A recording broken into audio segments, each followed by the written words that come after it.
Kaka, Ino amepata mke. Yaani ukisikia swala la mwanamke, Ino kaoa alafu hajakosea.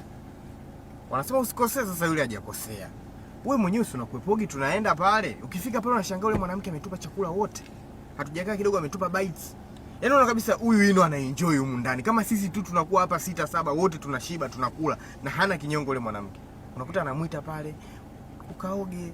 Anamkumbusha kazi, hujafanya hii fanya. Yule amepata mke. Sema hata sisi at least wanajitahidi. Kezetu wanajitahidi eti mama. Unaonaje kakae kwa hino? Ukajaliwe. Msubiri mwanangu. Unaonaje kakae kwa hino?